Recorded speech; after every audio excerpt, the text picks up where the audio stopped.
Hello, this is a video to show you how to go on to Powerschool and choose your courses for next year. It's going to assume that you've already logged into your Powerschool account, and if you don't have access to that, please talk to your advisor. They'll be able to get you on there. When you log in, you'll see a screen up front, and on the left-hand side, you'll see a toolbar with different screens you can go to. We're going to go to course requests. When the course request screen comes up, some really important information here.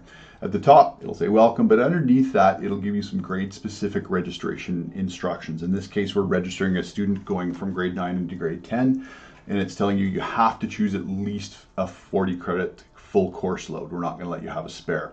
So you're going to have to do that before it will let you out. Remember, when you're choosing courses, you can always drop things later, especially if you're in grade 11 or grade 12. There's different instructions for them, different credit amounts they have to register in, but please register in what it's asking you to do now. We can make changes later. We just want to make sure people are registered in the maximum possible for their grade.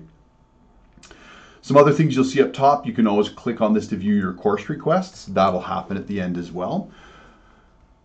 As you look down the screen, you'll see different course groups, which you're going to have to go into and choose courses from. On the side, you'll see some different information and controls, and we'll get to that in a moment. At the very bottom, we've got this information here that's going to tell you how many credits you have to enroll in, how many that you're currently enrollment, and then how many more you need to enroll in. So here we go. We'll go back up and request some courses. If I look over here, I see a pencil, which is I'm going to click to go into these courses. But beside that, I see either an exclamation point in red or a green check mark. The exclamation point means you have to go in there and do something. You'll notice that electives and some other courses have this green check mark already, which means you might need to go in there, but you don't absolutely have to. You are to make those other requirements, though. Let's go into phys ed.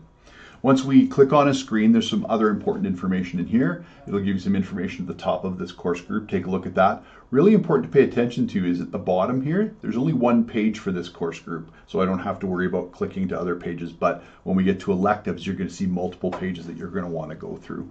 And then some information at the bottom about how many courses you need to select and how many credits.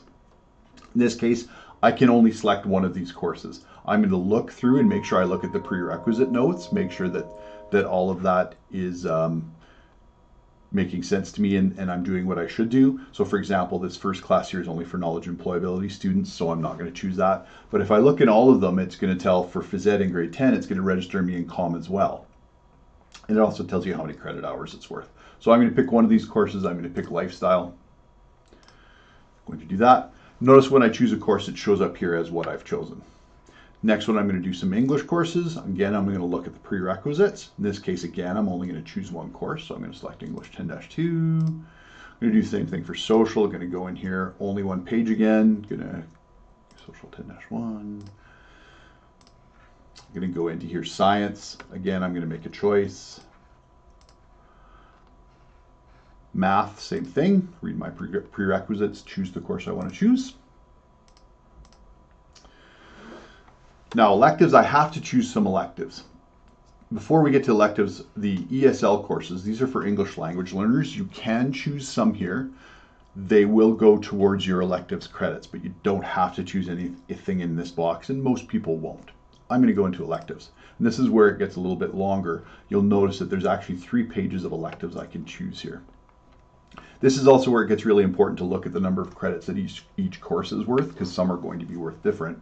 And in this case, I must choose at least 3 electives. Remember, I have to have a full course load. You can choose more because band and choir, we're looking at, as usual, offering it at lunchtime or at flex. So you may actually have it in addition, extra additional credits. I'm going to go through and I'm going to choose 3 courses. Let's say I'm interested in band and art. And let me see, next page. Oh, I'm looking down here. Wow, this course is worth 20 credits. Then I read and go, this is for K&E knowledge and employability students, and it will fulfill all of those credit requirements. So in that case, you only have to choose that one course. I can go down, maybe I'm interested in legal studies, and the next one, I'm going to choose yoga. Hit OK. All right, so look there.